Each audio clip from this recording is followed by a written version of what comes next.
akkas jedhu hinaaffaarraa yeroo dubbatan dura dursoo namni viidiyoo waan gaarii jaallatu qofti sheer riipoost warra jalaa qabdan nama 5 fi 10 irratti sheer godhuudhaan nu jajjabeessa.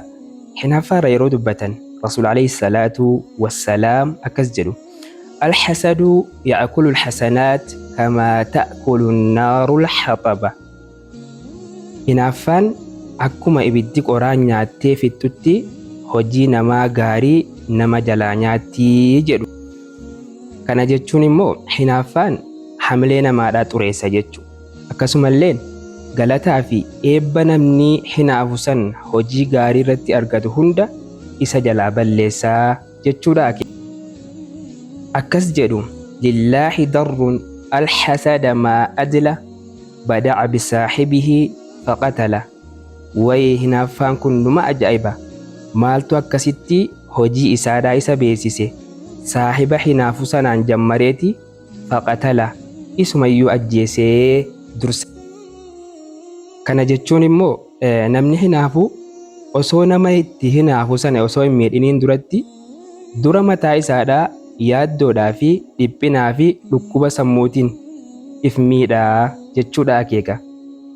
Akkas jedhu alxaasidu laa yasuudu jedhu namni hinaafu gonkumaadhaa hogganaa kabajamaa milkahaa hin tahu.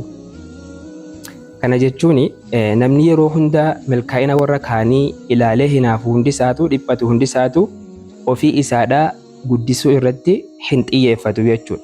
Kanaan kan ka'e immoo kabajaa fi sadarkaa guddina silaa itti ga'uu danda'u sana if jalaa dhoorgaa. Akkas jedhu isbir calaa kaydi alxasuudi fa inna sabraka qaatiluhu. Obsi hammeenya hinaaftotaa irratti obsa qabaadhu jedhe, obsi kan keessan immoo isaan ajjeesa.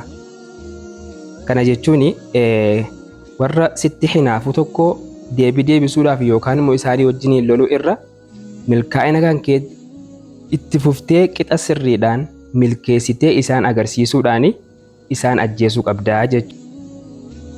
Alxasadu daa'un laa yubra'u jedhu hinaaffaan dhukkuba gonkumaadhaa hin fayyamneedha. Namni hinaaffaa qabu qabeenya addunyaa hundayyuu yoo argate illee milkaa'ina namaatti waan hin gammanneef jecha abadan gammaduus hin danda'u, gammachuullee argachuu hin danda'u jechuudha. Maaliif isaaf gammachuun qananiin nama biraarra jiru sun isarraa deemuudha. Jechoota hamma dubbanne kana keessaa kan gama garaa kee seene kommeentii jala godhe.